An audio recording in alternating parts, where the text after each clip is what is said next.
Top of the morning to you. Is the last Monday in the month of September. Very good morning. Thanks a lot for joining us for the Monday edition of our Sports Today on ABS TV, and we'll do a cruise control around the world of our sports in style on a 30-minute show on this frequency. Thanks a lot for joining us once again. Today on the show, we'll be talking about the Orca South Football League. The Orca South Football League came to a crescendo at the weekend. We'll tell you about that on the show. Also, we'll be talking about the Remy Uche Soccer Challenge, and then I will talk about what's happening in Ghana squad as the Ghanaian national team squad as they get set to take on Nicaragua.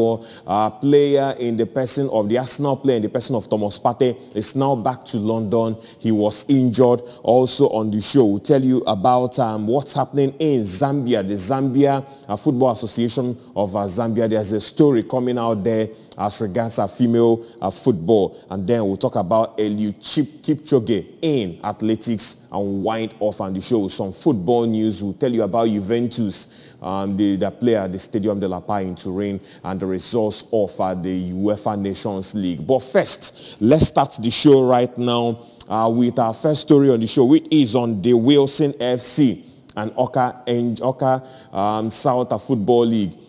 Yes, on Saturday, the Wilson FC, the Wilson Football Club of Opuna, on Saturday, the 24th of September 2022, emerged winners of the maiden edition of the Orca South Football League. The Wilson FC were crowned champions after seeing off Omuawulu United FC by 4-3 in a game played at the Orca City Stadium. Emeka Oyike was the star performer, bagging a hat-trick as he ensured that his team, who went 2-0 down, would bounce back by scoring in the 21st, 29th minutes, and his third goal, which coincidentally was the fourth for the team in the 41st minute after Izuchukwumba scored in between in the 37th minute of the pulsating encounter. Omuawulu United FC drew first blood in the 5th minute of the game through Nonso Okoye, while Pedro Chibike, who backed the brace, scored in the 12th and 63rd minutes of the game. Peace FC of Orca had earlier obliterated New Saints FC by 5-1 to finish second on the league log with 22 points from 10 matches, while the match between Uncle Raf FC versus Fortune FC ended in a 2-2 affair. Proprietor of the Wilson FC, Wilson Samuel Nwachukwu, told the media that the Orca South Football League provided a solid platform towards the development of football in the administrative capital of the state and beyond.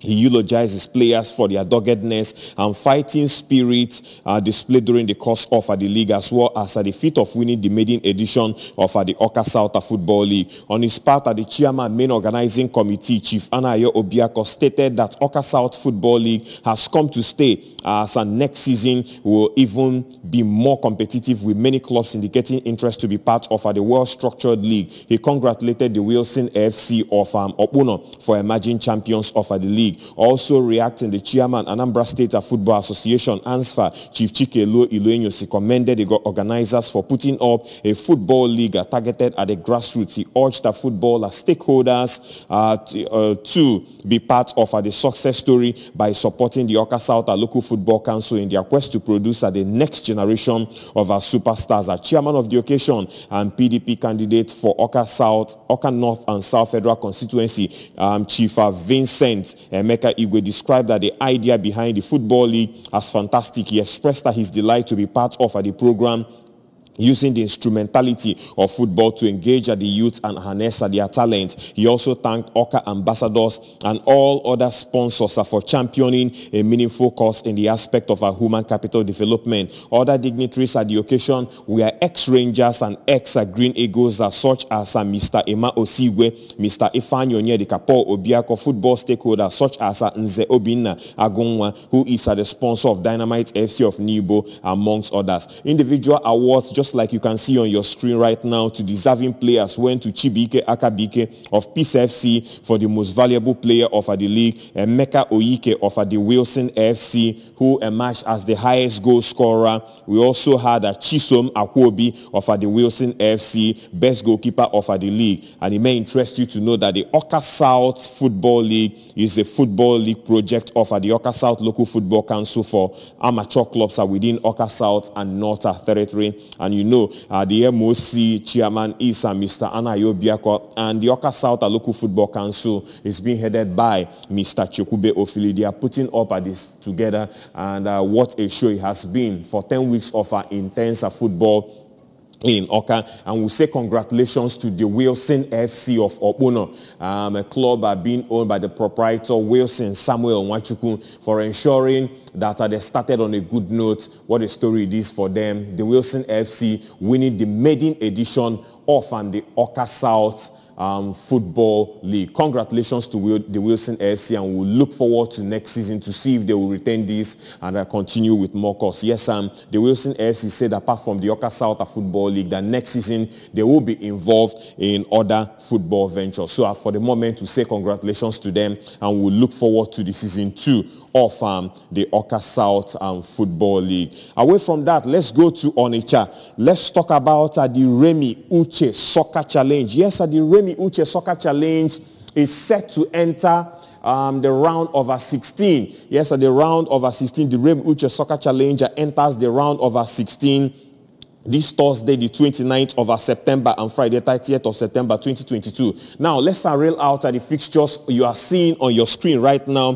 Jimbas FC versus Ado Babes. So that match will be played at the Chuba Ibazu Stadium, Orca Road, this Thursday. And Global FC will take on Omabwa FC. That match will be played at CKC Field, also on Thursday. Akwa FC will take on Leeds United FC. Is also happening at the CKC Field on Friday, the 30th of September, 2022. DJ Alonso FC will play Ochoma FC at the Chuba Ibazu Stadium. That match is coming up on Friday, the 30th of September 2022. That's this coming Friday. Anambra Rovers FC will play the Godsa FC. It's a match to be played at the CKC Field, and it will be played on Tuesday. Yes, at Tuesday, the 4th of October 2022.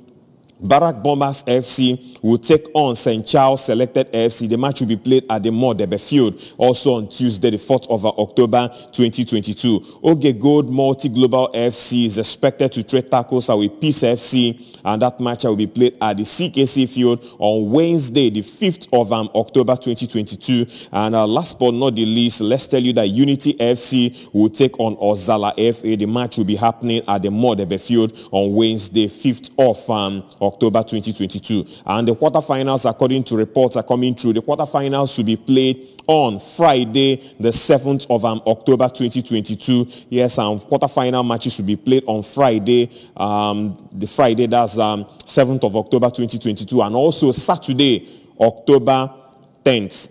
That's the 8th of October, rather, 2022. So watch out for the quarterfinals of the Remi Uche Soccer Challenge. The quarterfinals, like I told you, will happen on Friday and Saturday, 7th and 8th of October, 2022, respectively. And for the semi-finals also, according to the local organizing committee, the semi-finals will be played on the 11th of October, 2022. 11th of October, 2022 is a Tuesday. The second, that's the first semi-final. First semi-finals to be played on Tuesday, 11th of October, 2022, and it will happen at the Chuba Ibazu Stadium, while the second semi-finals will be played at the Chuba Ibazu Stadium on Wednesday, the 12th of October 2022, while also the losers final, and the losers finals, the semi-finals, those that lost out in the semi-finals will play their third and fourth place playoff on Saturday, the 15th of October 2022, and the grand finale is coming up on Sunday, the 16th of October 2022. It will be happening at the Chuba Ibazu Stadium. So that's the story of the Remi Uche Soccer Challenge. Let me inform you that this is a competition being bankrolled by Chief Remi Juice Uchenna Anyadike. The winner of the competition goes on with 3 million naira, runners up at 1.5 million naira, third place team 500,000 naira, and there is something for the fourth place team, 150,000 naira. And just to reel out once again, to recap, that according to the schedule made available to the media by the LOC, matches will be played on Thursday, 29 September, Friday, 30th September, Tuesday, 4th October, and Wednesday, the 5th of October. Quarterfinals will hold on Friday, the 7th of October, we hear that's quarterfinals, and also on Saturday, 8th of October, and the semi-finals will hold on Tuesday and Wednesday, 11th and 12th of October 2022 respectively. The finals is on Sunday at the Chubai Bazu Stadium on the 16th of October 2022. So kudos to all those making this possible. Number one, to acknowledge the number one man, that's Chief Remigius Uchenna Anyadike, for bankrolling this competition. This is a competition in the second edition, and also we have to thank Mr. Kelechi Austin, the local organizing committee chairman, ensuring that the competition is going on hitch-free, and also not forgetting John Ubendo, who is the chairman of Onitsha North Local Football Council, also doing his own part in ensuring that this competition flows seamlessly in Onitsha. So above all, I have to say that this has been a great competition so far. He has entered the round of 16. The boys have been separated from the men, and right now we are getting set to the moment where we get to see the best of performance from the teams are remaining in the course of the competition. That's about the Remi Uche Soccer Challenge in Onitsha, being bankrolled by Chief Remigius Uchenna Anyadike. They call him Akuchuku of Omodioka. Elsewhere, let's talk about the Super Eagles now. Yes, you know the Super Eagles some days back took on the Algerian national team in a friendly, and Taiwo Awoniyi is talking, and Super Eagles forward Taiwo Awoniyi has expressed a disappointment at Nigeria's 2-2 draw against the Phoenix of Algeria, but he believes that there are positives to take from that match. He said the Nottingham Forest striker, however, said he's not under pressure to score. Taiwo Awoniyi failed to find a target for Nigeria, and he said that he's under no pressure to become a striker, because a striker's role is not just about scoring goals, and of course, you know, providing assist also and being part of the process in the team. In the match, Algeria took the lead in the first half, but goals from Alex Iwobi and Cyril Desas provided a way back. Unfortunately, poor decision making from Maduka Okoye ensured it ended in a 2-2 draw. And let's move on to our fourth story. You're seeing the picture on your screens about this Nigerian by name John Ejo. Yes, John Ejo has moved to Austrian club SV Sikechin, and former Van Dresa FC striker John Ejo has secured a move to Australian club SC Sikechin. John moved from Van Dresa FC in Nigeria after the expiration of his loan deal, and the former Roli FC hitman was a part of a Nigerian Flying Eagles squad prepared for the Under-20 Wafu B Championship in 2022.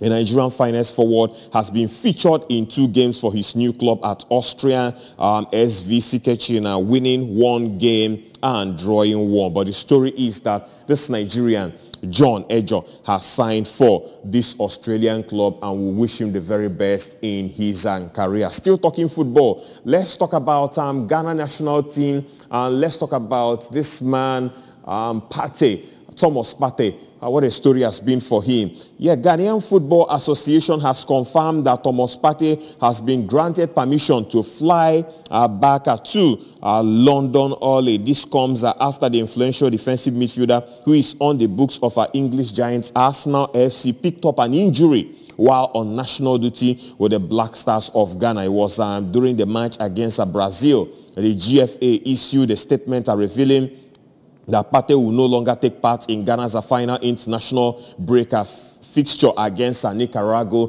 coming up tomorrow, Tuesday. Partey has played for the Black Stars at 3 African Cup of Nations. That was in 2017, 2019, and 2021, and won the Ghana Player of the Year award in 2018 and 2019. He has scored 13 goals from 40 caps for the West African Giants, and that man is injured at this point in time, and quite a sad one for him. Now, he went to play for Ghana in the friendly, yes, and then before the match, we hear he was injured, and according to reports, the Arsenal Football Club medical team have requested for him to return back to the Emirates Stadium to see how it is going to assess the nature of the damage if it's truly an injury or if it's actually a precaution to ensure that he bounces back. And then a feature for Arsenal in the London derby coming up on October 1. Arsenal versus Tottenham Hotspur and in a lunchtime at kickoff. So Arsenal may also be taking some precautionary measures to ensure that Thomas Partey stays fit.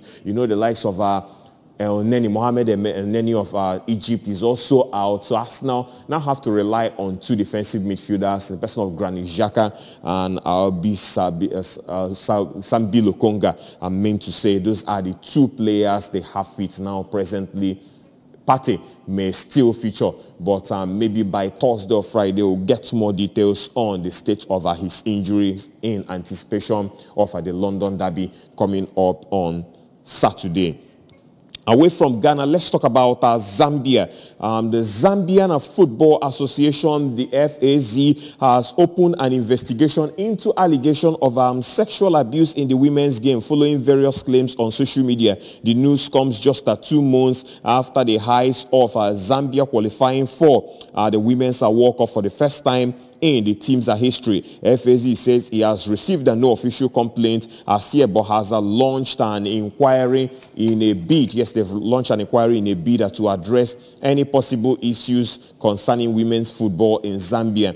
And women's football in Zambia has been on the rise in recent years, with the women's team playing at the Olympics for the first time last year before reaching their first African Cup of Nations semi-finals in the month of July. We hope that will be nip in the bud, and we hope the story we are getting is not true about assault and all that for the women out there playing for the Zambian national team. Let's talk volleyball right now. Africa is keen to break the ceiling at the World Volleyball Championship as Kenya and Cameroon are aiming to make history at the Women's Volleyball World Championship, which got underway in the Netherlands, and that was on Friday. Both teams, it may interest you to know both teams are targeting a place in. Yeah, they are targeting a place in the semi-finals at this point. That's the one raw stacks you have to say.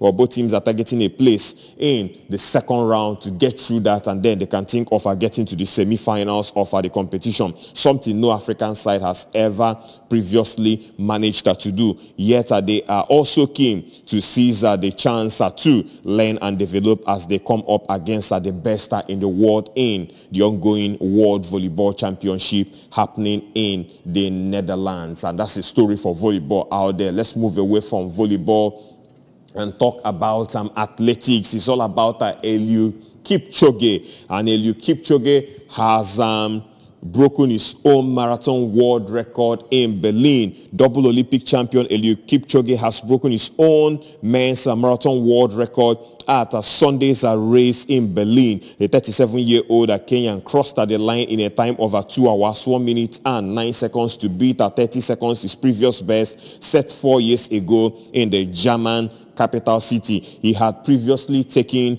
1 minute and 20 seconds off a compatriot Denis Kimeto's 2014 record of 2 hours, 2 minutes and 57 seconds in Berlin. On an overcast day in Berlin, Kipchoge, who has not won 15 of his 17, or rather who has now won 15 of his 17 career marathons, ran the first half of the 26.2 million race, and that was in 59 minutes and 51 seconds, prompting thoughts that he may become the first time runner to break at the 2-hour mark in an official race. But maybe as the time moved on, jet lag, weariness started coming in, and then he lost pace a bit and was able to still finish in over 2 hours. And for him, that's a record once again, smashing his own record, the story of Eliud Kipchoge. But he was able to do half of the lap below the 1 hour period, and everyone was thinking he was going to do this marathon within 2 hours. But that's some record. Let's watch out and see if Eliud Kipchoge can do that and smash that record, maybe in other marathons that to come in the months and years ahead. Let's talk about tennis right now and tell you that Novak Djokovic wins as Teams Europe lead Team World at the moment. And Novak Djokovic looked sharp as he trashed the US Open Semi-finalists are Frances Tiafoe at the Lava Cup in the first appearance since winning the Wimbledon, and Serbia Djokovic won the first set in 23 minutes before completing a 6-1, 6-3 victory to put Europe ahead in London. And the former world number one also won in the doubles to put Europe into an 8-4 lead going into Sunday's final day. Roger Federer, whose career came to an end in the early hours of Saturday, was on the bench to support that man, talking about Novak Djokovic. Well, before we take our last story on football, let's just go through the results of our matches. Yes, the results of our matches are played over the weekend. Yes, on Saturday, let's start with the UEFA Nations League. In the League A, in Group 1, Austria lost 1-3 to Croatia. Elsewhere was Denmark 2, France 0. In Group 4, still talking UEFA Nations League, Netherlands defeated Belgium by 1-0. It was quite a cracker, very explosive match. Wales lost 0-1 to Poland. For League C, Group 1, still talking UEFA Nations League, Faroe Islands 2, Turkey 1. Luxembourg defeated Lithuania by 1-0. That's the story out there. And elsewhere in the League C, Group 3, still talking UEFA Nations League, Azerbaijan defeated Kazakhstan by 3-0, and Slovakia played out a 1-1 draw against Belarus. In Group D, for Group 1, Andorra 1, Latvia 1, Moldova 2, Liechtenstein 0. And for a couple of friendlies international friendlies are played on Sunday, to be precise. Guatemala 1, Colombia 4, Mexico 1, Peru 0. New Zealand lost 0-2 to Australia. Niger Republic played out a goalless draw against Liberia. Those are some of the international friendlies played at on Saturday weekend, to be precise, during the international week, and that is happening. Yes, there were no league actions this weekend. It's all about international football. And quickly, let's look at the fixtures for today in the UEFA Nations League. For League A, the Group 3, England is expected to take on Germany. It's a cracker, mouth-watering encounter. 7:45 is the time for that one. Hungary will play Italy. In Group 3 for League B, let's tell you that Montenegro will face Finland, same time, 7:45, and Romania is expected to take on Bosnia-Herzegovina. For League C, Group 4, let's tell you that Gibraltar will play Georgia, while North Macedonia is at home to Bulgaria. For League D, Group 2, San Marino will play Estonia. And quickly to friendlies, international friendlies for today. Iraq will take on Syria. Jordan will play Oman, and Mali is expected to take on Zambia. To wrap up things out there, when you talk about international friendlies coming up, and there are also friendlies at the under-21 level. Italy is expected to take on Japan. Slovenia will play Bosnia-Herzegovina. Malta is at home to Montenegro, and France will test the fierce power of Belgium in that one. For under-20, Romania will take on Germany, and for under-19, Finland will play Portugal. North Macedonia will take on Cyprus, and Serbia is at home to France. That's for the under-19 as regards our international friendly. Let's get towards the last story of the show. Let's go to the Stadium de la Paix in Turin and talk about Juventus Football Club. Yes, Juventus Football Club are in the news this morning, but not the kind of news that they wanted to hear at the end of the financial market out there in that country and for that club. Let's tell you that Juventus lost a record of 254 million euros. That's approximately $246 million in the financial year ending June 30th, as revenue fell and cost rose during the Italian club's first trophyless campaign in a decade. In a statement late on Friday, Juventus said it will also finish the 2022-2023 financial year in the red as it continues to feel the impact of COVID-19 pandemic. It's the fifth consecutive year Juventus have reported a loss, and it's 44.4 million euros are more than in 2020-2021 season. The bleak financial outlook coincides with rough start to the new season for Italy's most successful side. Juventus, who sit at 8th in the Serie A table, said they had raised 23 million euros from the 2022-2023 season ticket campaign, slightly below the ticket campaigns of the pre-pandemic seasons, and this was partly because of a decision to leave more tickets available for single access championship matches, and also discounts to compensate season ticket holders for matches they were close to the public during the pandemic. And Juventus, who raised 400 million euros in a new share sale in December to cut debt, say that its performance would greatly improve this year thanks to steps taken to cut costs and boost revenues over the medium term. By contrast, operating costs rose by 7.6% over the same period, and Juventus statement stated. Juventus said that the increase in losses was mainly due to a decreased income from TV rights and media revenues due to fewer Champions League matches, and Juventus were eliminated from VRL in the first knockout round of last season's Champions League. And the Bianconeri have also lost their opening 2 matches of this season's Champions League to PSG and Benfica, and have won just 2 of the 7 Serie A games already this season. And last weekend, Juventus suffered a shock defeat at promoted Monza, raising questions about the status of Maximiliano Allegri. So a lot is not going well with the old ladies, the club they call the old ladies in Italy, but we hope they bounce back in style. Suffering in terms of our performance, and also the financial aspect is not going so well also for Juventus. They blame the COVID-19 and some other issues out there. Performance-related issues is also part of it, but we hope that the old ladies will bounce back in style to the Juve we know they used to be. Remember then, Juve back then, great club. I could recall when they played the Champions League final with AC Milan. It was an all-Italian affair. I think it was sometime in 2000, I think was it 2003 or thereabout, or 2001, and then it was a match they took on AC Milan. It went on to penalties, and AC Milan won it that year. I think it was under Carlo Ancelotti. That was the coach. That was when Juventus had the likes of David Trezeguet, Pavel Nedved. I think they equally paraded the likes of Mauro Camoranesi then.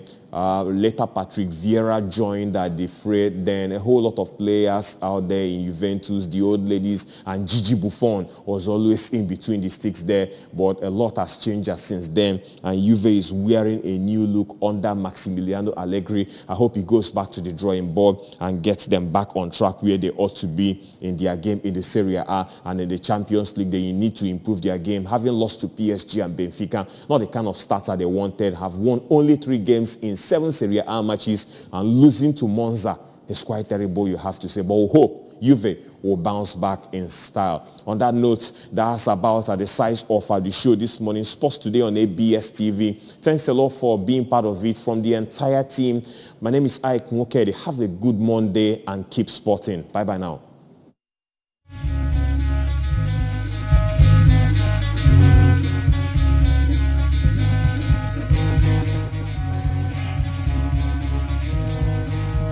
Alright, ndị Igbo na-ege ntị kwụ na ahụ na n'ebe anyị nọ kpọmkwem na Anambra State.